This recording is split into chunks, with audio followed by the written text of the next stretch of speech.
Assalamualaikum warahmatullahi wabarakatuh. Perkenalkan, nama saya Niko Aditya Dutama, NPM A1E0190058, akan menyampaikan praktikum virtual yang berjudul Teorema Torricelli. Pertama-tama, marilah kita siapkan alat dan bahannya dulu, yaitu yang pertama air secukupnya, 2 botol air minum setengah liter, 3 penggaris, 4 spidol permanen, 5 paku, 6 korek gas, 7 lakban hitam, dan 8 gunting. Langkah pertama yang harus dilakukan adalah letakkan penggaris di atas botol. Tandai dengan spidol pada ukuran 10 cm, 20 cm, dan 25 cm dari bagian bawah botol. Panaskan ujung paku yang runcing dengan korek, kemudian lubangi tanda pada ketinggian 10 cm dan 20 cm hingga masing-masing memiliki diameter 0,5 cm. Gunting lakban untuk menutupi lubang.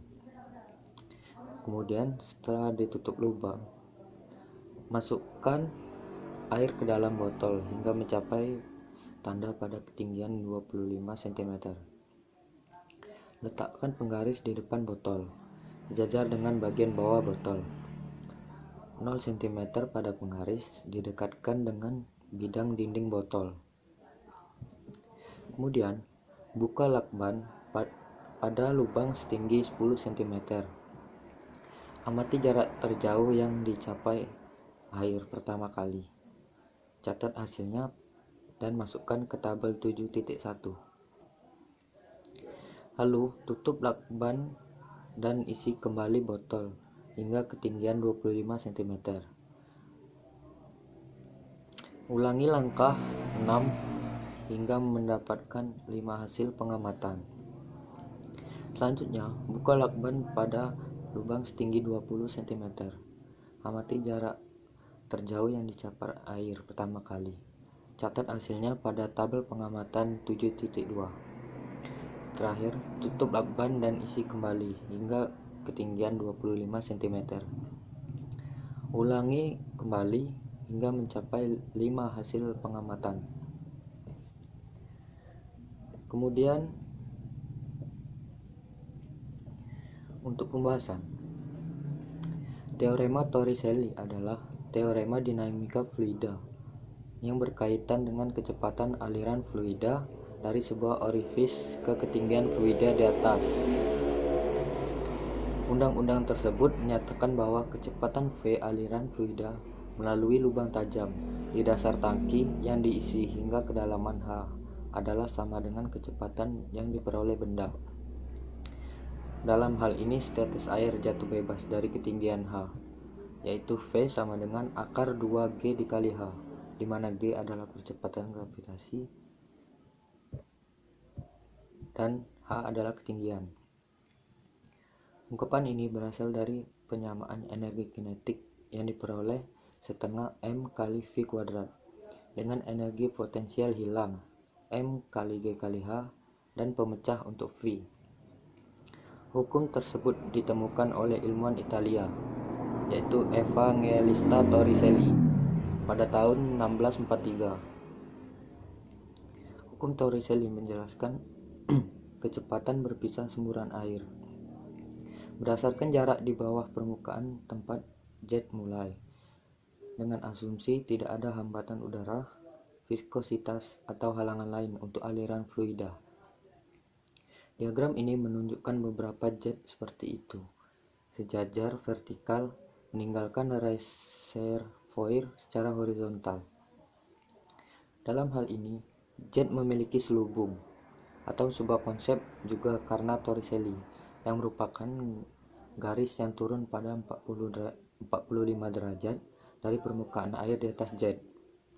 Setiap jet mencapai lebih jauh daripada jet lainnya pada titik di mana ia menyentuh selubung, yang berada pada kedalaman 2 kali dari sumber jet. Kedalaman di mana 2 jet berpotongan adalah jumlah dari kedalaman sumbernya. Penurunan. Di bawah asumsi fluida, manfaat dengan viskositas dapat diabaikan. Prinsip Bernoulli menyatakan itu. V kuadrat per 2 ditambah G dikali Y ditambah P dibagi konstanta, di mana V adalah kecepatan Vida, G adalah percepatan gravitasi, Y adalah ketinggian di atas beberapa titik referensi, dan P adalah tekanan. Bukti eksperimental.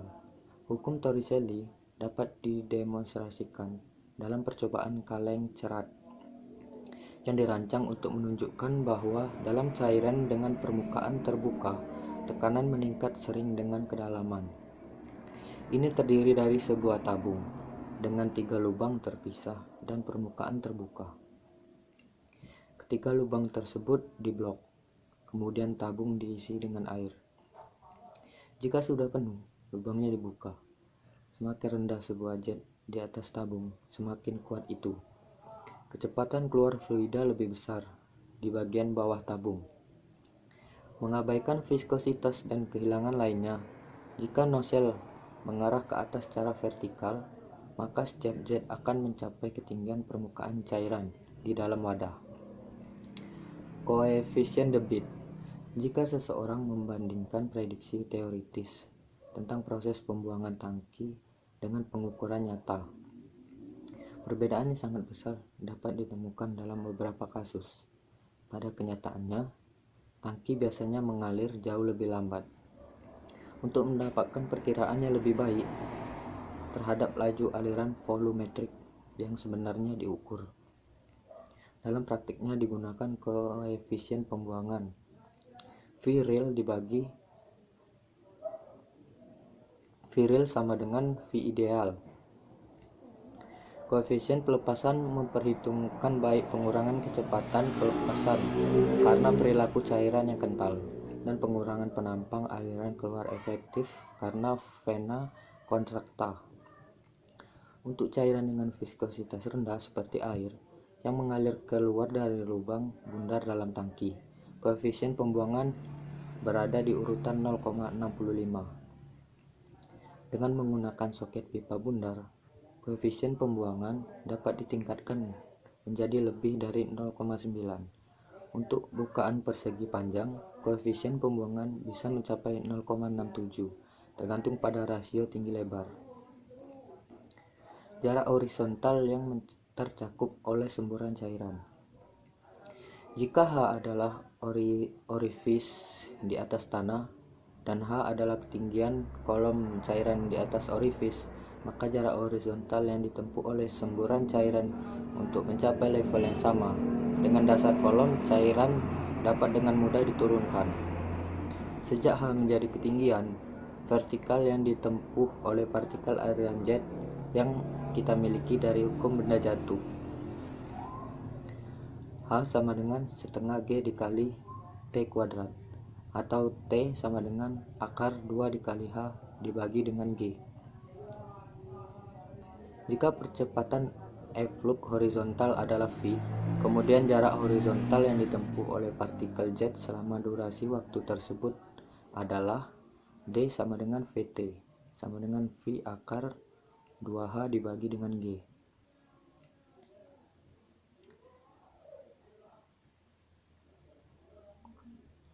Selanjutnya yaitu jawaban pertanyaan, yaitu yang pertama, sebutkan besaran yang mempengaruhi tekanan hidrostatis, yaitu 1. Massa jenis zat cair, 2. Kedalaman titik di dalam zat cair, dan yang ketiga percepatan gravitasi. Yang kedua, turunkan prinsip Bernoulli pada kejadian tangki bocor untuk memperoleh rumus teorema Torricelli.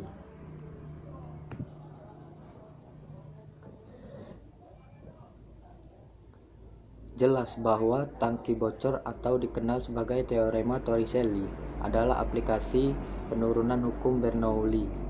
Meskipun apa yang digagaskan oleh Torricelli mendahului 100 tahun sebelum hukum Bernoulli muncul. Bagaimana bisa? Sederhana, Torricelli menurunkan rumus-rumus tersebut dengan bantuan kekekalan energi kinetik. Tapi berbeda dengan Bernoulli yang lebih rumit. Cara Torricelli sangat sederhana. Anggap setitik air bermassa M dengan kecepatan di titik A, VA sama dengan 0. Ketinggian H dan H untuk menghitung VB.